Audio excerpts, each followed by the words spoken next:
All right, good afternoon again. My clock says 12:30. I do want to be cognizant of your time. Thank you for joining us again for our second media briefing. And we have with us today Mr. Kirby Saunders, our Emergency Services Director, as we continue to address our Chantal recovery. I do want to ask our media partners once they begin to ask questions to please state their name and their affiliated agency as well. We can get those answered for you. So I'm going to hand it off now to Kirby so he can give us an update. Kirby. Thanks, Will, and good afternoon, everyone. This is our Emergency Operations Center midday update, just to give you an overview since we last talked yesterday. Um, as all of you, I believe, probably reported, we did complete a search and rescue mission yesterday. We did confirm one fatality related to the storm. There are still non-injuries reported from the storm, one fatality, and currently no missing persons that we are aware of. Our Smith Middle School shelter is active and has been since yesterday at noon. We have a current population of 12. It rose to 30 yesterday afternoon, and we're back down to 12 right now. Just a reminder that shelter is a co-location shelter, meaning it does also accept pets. And I believe we have 4 pets in that shelter at the current time. A boil water advisory remains in place for Hillsborough. It's estimated that that will stay in place until Thursday, July 10th. To counter that, we have initiated bottled water distribution today, this morning at 8 a.m. That's occurring at Hillsborough Commons or 113 Mayo Street from 8 until just wrapped up at noon. And then we'll do it again this evening from 4 p.m. to 8 p.m. or as long as that is safe to do so. We are anticipating some potential for thunderstorms this afternoon and some rain. Currently, we've distributed this morning 240 cases of water. It was well received, and we feel like we met the need. So we will restock and resupply for this afternoon's distribution. We are planning another distribution tomorrow, same location at the same times. Kind of our main points today we're focusing on are a more formal shift to recovery and out of response. So the Emergency Operations Center is engaged heavily in organizing damage assessment, formal damage assessment processes in unincorporated Orange County, as well as supporting our municipal partners and doing the same in Chapel Hill, Hillsborough, and Carrboro. Right now, we have 12 reported structures or residential structures that received damage. We are certain that there will be more as our damage assessment teams go out formally and identify adjacent structures or properties. But right now, we have 12 that have been reported as either flood, water damaged, or some type of structural damage, whether it be a tree, perhaps on a residence. And so right now, our teams are actively in the field, damage assessment teams from Orange County Planning and Inspections doing those formal damage assessments. We expect to have those formalized assessments complete by this afternoon, and we'll begin to analyze those and get those more formalized into what we call a preliminary damage assessment, which is really just a count and inventory of the damages. We do anticipate forwarding that as quickly as possible to the State Emergency Operations Center and the Division of the North Carolina Division of Emergency Management for consideration for a state disaster declaration and/or potentially a federal disaster declaration. We are continuing to monitor and support our mass care shelter operations, as I already mentioned, at Smith Middle School, and continuing our mass care support for commodity distribution, primarily bottled water, that will continue as we shift into more relief and recovery efforts. Our kind of main points we're focusing on of concern today, obviously the heat is a primary concern, not just for our own operations, but for the general public as well, especially as we navigate into recovery and people begin to clean up. We want to encourage folks to be mindful of the heat and their exposure. It can be quite dangerous, and so we recommend obviously taking frequent breaks in the shade or indoors, drink plenty of water and staying hydrated, even if they're not thirsty. Wearing light colored clothing or loose fitting clothing, and use a hat or sunscreen to protect from sunburn. We have, as of this morning, had about 5 heat-related or cleanup-related injuries that our Emergency Medical Services Division has responded to, none critical. but we'll keep a check on that as we progress through the recovery phases. As already mentioned, just want to reiterate, our shelters for displaced residents will be open continuously 24/7. And it provides, as I mentioned, a pet co-location shelter along with cots and food as well for those who are displaced. Our Department of Social Services, with support from Orange County Animal Services and the American Red Cross, are operating that shelter at Smith Middle School.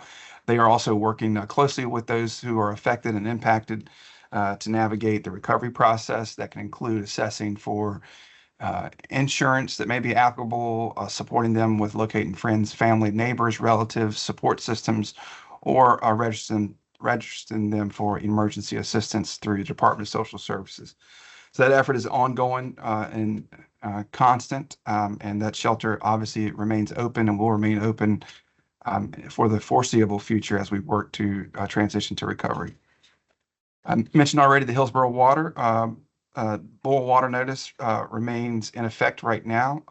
Everyone who uses drinking water from the town of Hillsborough must boil the water until further notice. The town is also asking to conserve water, and utility staff expect that the notice might be lifted as early as Thursday. And as already mentioned, we are doing bottled water distribution at the 113 Mayo Street, Hillsborough Commons location. That is the Department of Social Services northern location in the town of Hillsborough. And I'll just reiterate those times and locations again. I already talked to 113 Mayo Street. We operated this morning from 8 a.m. to noon. We distribute about 240 cases of water. It is one case per vehicle as long as supplies last. We will do the same this afternoon from 4 p.m. to 8 p.m. or unless it becomes unsafe for us to continue to operate, thunderstorms or rain moves in. We also encourage, I want to encourage folks to visit readyorange.org. I think Kristen put that in the chat as well. Readyorange.org is our kind of one-stop shop where you can find the latest updates as well as the crisis track storm damage tool. That's where we're asking residents to report non-emergency storm damage. That guides our evaluation and damage assessment process for building officials. And you can go to that link as well, readyorange.org, to find that link that Kristen also posted there. So readyorange.org is what we're really trying to push to residents to go to get latest information, as well as to report any storm-related damages. That's all I have, Will, as far as the major talking points. I did just want to revisit one thing we talked about yesterday, which was the number of calls and responses. We will provide those details. We have done an analysis of the exact number. As of yesterday afternoon or noon yesterday, Orange County emergency response personnel had conducted 70 water rescues in total. We had responded to 75 motor vehicle crashes and roughly 53 water-related problems inside a structure.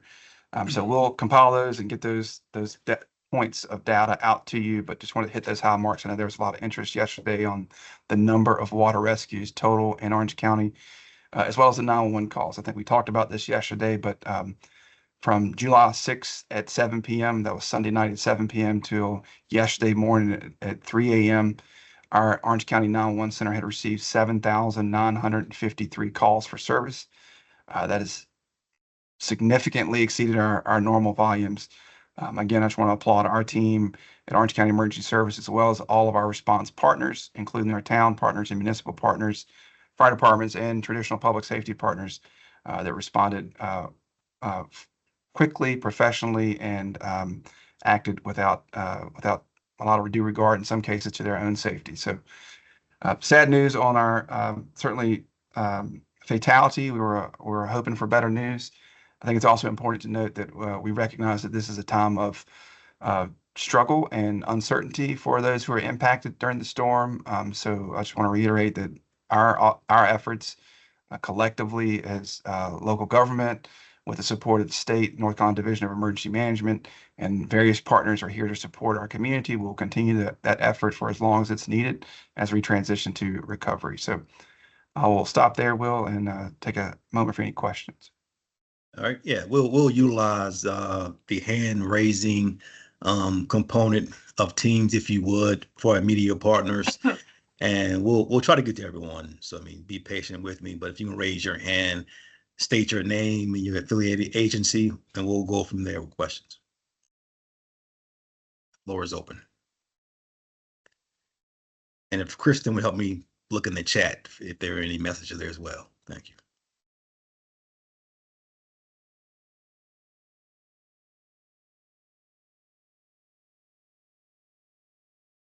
All right, I see Allison Purdue. Hope I'm saying your name correctly. Yes, you are. Thank you. Yep. I'm Allie Purdue with the Daily Tar Heel. I had a question about earlier. You mentioned you were preparing to declare a state of disaster. Is that what you said with the state and federal government? Up until this point, have we received any support or financial support from the state or from the federal government, or has it been mostly county and state and town led up until this point? Yeah, thanks, Allison. Great question. So Orange County did declare a state of emergency on Sunday evening. That also included all the town municipalities, Chapel, Carrboro, and Hillsborough, so a local state declaration of emergency.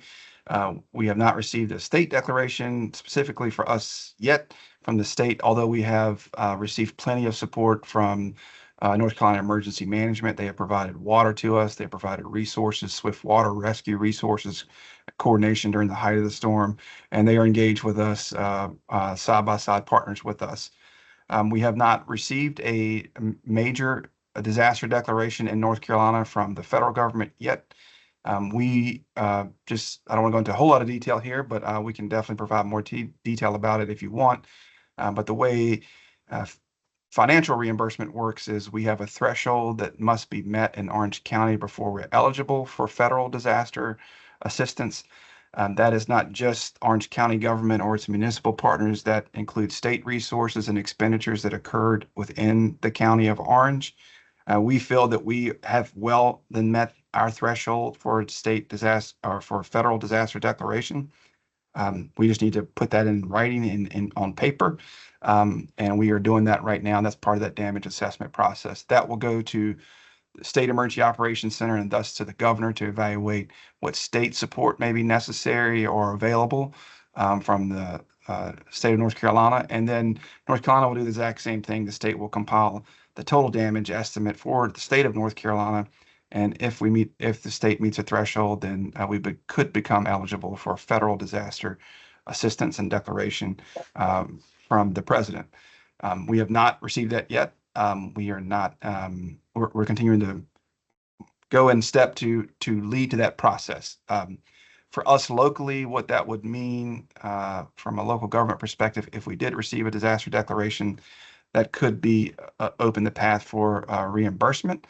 That could also open the path for individual assistance, perhaps. I don't think we'll see an individual assistance declaration from this storm, particularly, but it could help. In the meantime, there's plenty of support being directed and available here within Orange County from both local government as well as private, nonprofit, non-governmental organizations are all engaged. We've had a number of volunteer organizations reach out to us that we're helping to coordinate to provide relief and assistance to those who are impacted. So at this present time, we're not aware of a significant unmet need that state or federal government would provide for us at this time. We will continue to seek any available support financial that the county may be eligible for, either from the state or the federal government. Thank you so much. Mm-hmm. All right, I see Charles Petty.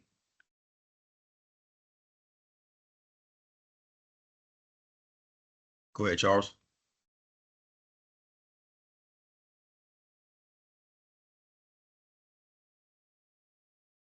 So I can't hear Charles. Can others hear Charles? Can you hear me now? Yes. All right. Good afternoon. Thank you. The two questions we have. One is, what other, you were speaking about nonprofits and volunteer organizations. Which other volunteer organizations so far have come into Orange County to help out with recovery relief? And the second question is regarding to the water rescues. Is there a specific area in the county where that's been more prolific? Has it been centralized, or have the water rescues been all throughout the county? That's a great question. I'll start with the last question. They have been pretty well widespread throughout the county at the height of the storm. As I said yesterday, I'm not sure that it looks like, from what I can tell, almost every fire district in Orange County responded to some type of water-related incident. They obviously were more isolated around streams and creeks and water areas, but we're diverse in Orange County. We have a lot of those throughout the county, so there were numerous water rescues really throughout Orange County. I would say the concentration of the number of people that were rescued certainly was within our population centers in Chapel Hill, the Carborough areas, but there were water rescues throughout Orange County throughout at the height of the storm. Unfortunately, we have not seen any more of those occur in probably the last at least 24 hours, fortunately. So we're continuing to encourage people. There are still roads damaged. Although the waters may have receded, there's the damages left behind from that water still pose a risk, especially on secondary roads. So just use caution during travel. The first part of your question about the agencies that are involved right now, we have obviously the American Red Cross engaged with our shelter operations. We have had contact with the Baptists on Missions organization, and we just received some support from, I believe, the United Methodist Disaster Response Team as well, delivering some supplies to us. There are a number of organizations that have reached out. At this time, we are not coordinating any massive or organized volunteer effort. We don't have a extenuating or identified need right now where we could focus that volunteer effort. So we're encouraging those who want to help and assist to do so financially.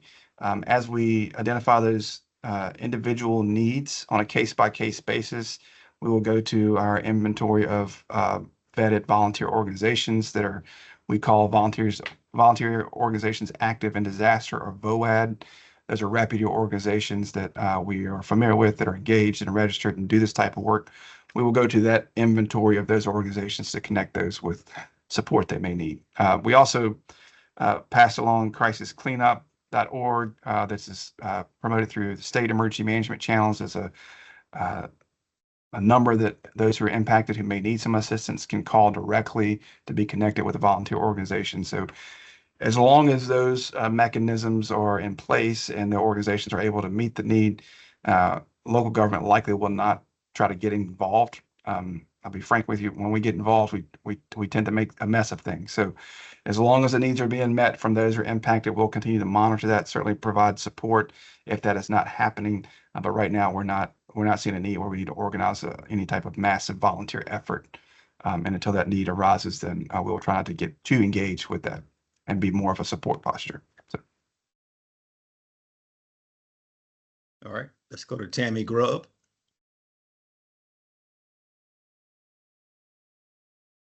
Hey, I'm Tammy Grove, News and Observer. I just wanted to clarify with you, Kirby. Did you say there were 9 injuries or no injuries?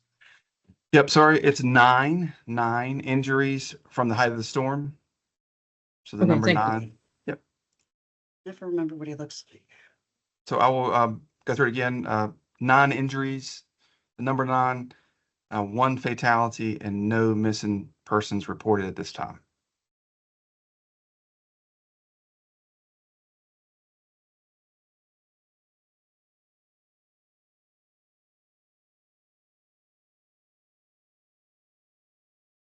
All right, let's go to Taylor Motley. Taylor. Hello, Taylor Motley with the Daily Tar Heel. Thank you very much for hosting this today. Could you tell me a little bit about how the response this for Chantal has compared to previous flooding efforts, and how the emergency response deployment and the number of rescues compares to past floods? Thank you. That's a great question. How does this compare to previous incidents for Orange County of record? I would say this has been pretty historic flooding for us, for Orange County. I've been here 12 years. It's my 28th year in public safety. I have not seen this, and I believe Chief ATAC said the same thing yesterday about the Carborough Public Works Facility. I have not seen the magnitude of water in locations that it appeared through the storm in my tenure here in Orange County, as well as the how fast the water rose. That seems to be definitely abnormal for us. I have not had a chance to take a look at what the official rain totals were, Sorry, give me 1 second. Sorry, I thought I had to sneeze. I haven't looked at the official rain totals yet, but I imagine that from what I did see in cursory passing, it was much more than one we anticipated, but also that we had experienced before. And regarding the response, I would say this was pretty. It was a large coordinated effort by our response partners. It was done so again with professionalism and swiftness. I have not seen the number of swiftwater rescues either that occurred the other night. The number of those occurring simultaneously in my history here as well. So I think that's also historic or unprecedented for us in Orange County. Regarding the impacted areas, what we are experiencing or know of right now, there are certainly residential properties and roads and bridges that may have not flooded in recent memory. And then we also have residential properties that we know are in flood-prone areas and low-lying areas that traditionally flood. We don't know yet quite the extent of the level of the flooding, say in Camelot Village or other places that were impacted. So we don't have how high the water got, but those are all part of the damage assessment process. So we can't really put it in comparison to, say, 2018 or Hurricane Matthew or Hurricane Florence just yet, as far as a quantifiable number of how high the flood waters rose. I can say this anecdotally that the number of rescues we conducted has far exceeded recent records that we have. Thank you. All right, I'm gonna go to the chat for the next question here, Kirby. If I'm saying your name wrong, please forgive me. I believe it's Charisse Piggott or Pigot. Are you all worried about what kind of aid the county might receive from the federal government amid cuts and proposed plans to phase out FEMA, for example? Yeah, it's always a concern, especially when we have administration changes about what changes may happen to how FEMA operates or is delivered.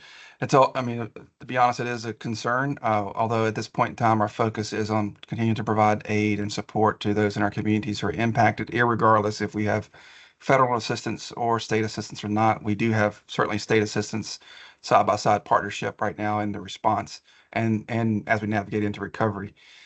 That will probably be more of a concern as the days go to weeks about what the total cost of this response may be on our community. In emergency management, we call it the second phase of a disaster. So those who are impacted by the disaster itself could potentially be impacted the next year, if they're taxpayers to pay for that response. I'm not saying that's a given, but that's part of our responsibility in the recovery phase is to assess what that impact is and what assistance may be eligible to offset those expenses. I think you bring up a very valid point that it is a lot of unknown right now, but we will do our normal process and procedures to drive the request to the state and support and advocate for the state if we become eligible in North Carolina to drive that request to the federal government. I don't know if we're eligible in North Carolina right now. I feel comfortable that we are eligible in Orange County. Our threshold, to give you context, is about $667,000 in damages. That's public damages, meaning taxpayer-funded damages. One bridge being washed out, I'm sure, costs more than $600,000 to repair. So I feel comfortable that we have met our threshold. What we may see as far as reimbursement or eligible expenses returned to us, we just don't know. It's really too soon right now.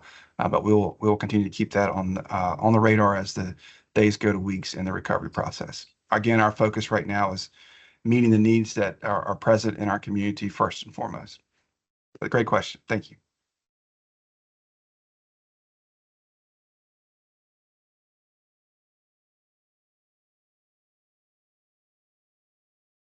All right, we got time for a couple more. Are there any other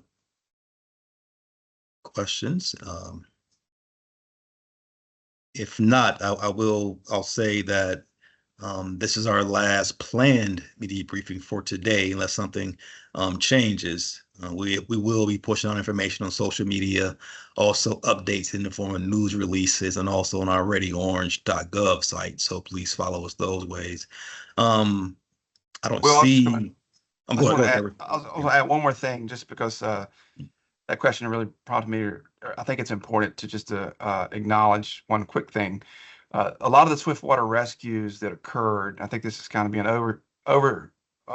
not recognized in this conversation about FEMA and the conversation about phasing it out, but a lot of the water rescues that occurred did so with resources that were funded by FEMA. So while there's the focus on FEMA and recovery, financial recovery, I think it's important to note that the capabilities that we build to respond to these incidents, whether it be a Chantal, a tropical storm, or an everyday heavy rain event, are really important for our communities to have.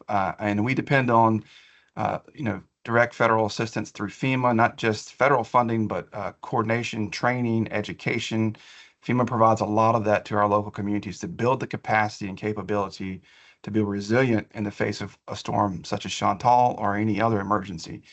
So I think that's important just to highlight there. It just dawned on me that a lot of the resources that conducted the swiftwater rescues, the boats, the engines, the equipment, that certainly not the people that's most important, but the equipment and the training that led us to the capability to conduct these rescues was largely funded by state and Homeland Security grant funds provided by FEMA via the state.